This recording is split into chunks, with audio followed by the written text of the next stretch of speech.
Hi guys, and welcome back to another Let's Build episode. So last time we were building up around the arena and building up a nice gigantic statue and a couple more fancier houses. And in this episode, we're going to be building up a large bank and also a forge. Now if you're new to the channel at all, we do a lot of tutorials and time lapses just like this one, so make sure to hit the subscribe button. Also guys, if this is your first episode that you're watching, I'll leave a link in the card above, as well as in the description, to not only the full Lordsport series, but also the full Let's Build Bataria series. Anyway, let's get into building. So to start off this build, I wanted to build a really big building, and also because I wanted to do a lot of detail on this one, I decided to do it at a slight angle rather than a really sharp angle. Trying to get the blocks of this one, I was looking at a load of different stone. I was like, oh, it's got to be nice big stone, because when you think about banks, you usually think about big stone buildings, quite imposing, lots of detail, pillars, things like that. So I was trying to figure out what should I actually do for this. I had a look at doing it in stone bricks, using stone slabs and using polished stone, but it just didn't look right. So I ended up actually switching this mostly to use the darker stone, so actually using basalt, which looks really good. You can see me just putting in a floor as well on there, but also using grey concrete as well for the walls. So this is using completely different materials to what I'd usually use, but actually I'm really happy with how those turned out. Now, last episode guys, I asked you to help me come up with a story for the knight and also the old lady. The comments were incredible guys, I absolutely loved reading them. It's actually taken me about an hour and a half to go through all of them. Some of the stories are just awesome, what you guys can actually come up with. But what I've gone for the knight statue is one by George Davis, and that is Sir Eddard Barrett. Now, he was one of the protectors of the realm, and he commanded an army which protected Lordsport from invaders that had come in via boats. Now, he fought all the way back, pushed them all the way back to the ocean, and actually beat the commander on the beaches, but was mortally wounded. Now, the king kind of saw how amazing that this guy was as a commander of his forces and wanted to honour him in the best way that he could think about at that time, which was to build a statue and immortalise him in that statue. Absolutely amazing story there from George Davis, which has made it into the lore.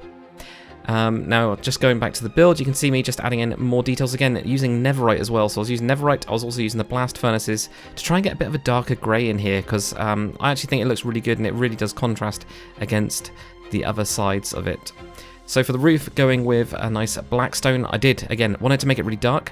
What I'm going to be asking you guys this episode is, you know, what is the story of the bank? A lot of the banks back in the days were quite, you know, run by big families, especially when you think of the Florentine banks, in particular the Medici family. So what kind of family runs this bank? I'm thinking of going with the Iron Bank for this one, and it kind of fits the colour. Now, coming around to the side here, one of you guys, or a lot of you guys actually were saying about doing a forge for the guards. Now, behind this is actually the main guard tower for this area of the city, so it does make sense, or makes a hell of a lot of sense, in fact, to make a forge. So where are they going to repair weapons and things like that? Also, from the gladiators' perspective, they can also get extra business as well from here. So building a really big forge in the background here, trying out another design again for some bellows. Always trying to come up with new designs for this, and building around the sides of this here, and then actually putting on a roof. Now, the other thing I asked you guys for in the last episode was the old lady. So a really, really good, like loads and loads of suggestions as always, guys. I absolutely loved reading them. But the one that I've gone with is from Reese Crow, and actually said, you know, the old woman should be known as the Scarlet Widow. She could have been a former assassin for hire, but has since retired as she's got older and has now become the gatekeeper to the old Undercity. But don't let her age fool you. She is still incredibly sharp-minded and also sharp with her blades, and I just loved that kind of story. It's got this kind of, you know, it kind of explains why she's in the underworld and now why, or how she's retired and got that house. Everything kind of ties together with that story. I absolutely love it. So great story there from Reese Crow. So just going back to the builds again, we've got a really good fountain going on as well, so I wanted to build a nice big fountain here. It's one of the things that you guys have said in the comments is, you know, for these bigger buildings we need more area in the front. Now, coming down to the inside of the bank, we've got a bit more detail going on here, so I've actually done a little bit of interior. I wanted to kind of make it look, you know, like a bank. So you come up to it to go and get money out, go and get a loan out, and then also building another room on there. But if you guys can come up with a kind of ideas for the family that runs this bank, what is the powerful family behind this? Is it actually attached to crime as well? Is this really for you know, laundering money? I mean, that would be quite an interesting thing. Or is it just a rich family? That's what I really want to know from you guys for the next episode.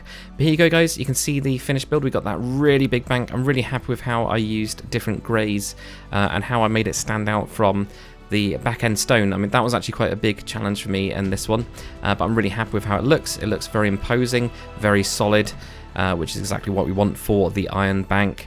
But anyway, guys, hopefully you've enjoyed this episode. If you have, make sure to comment, like, and subscribe, and I'll see you guys on the next one.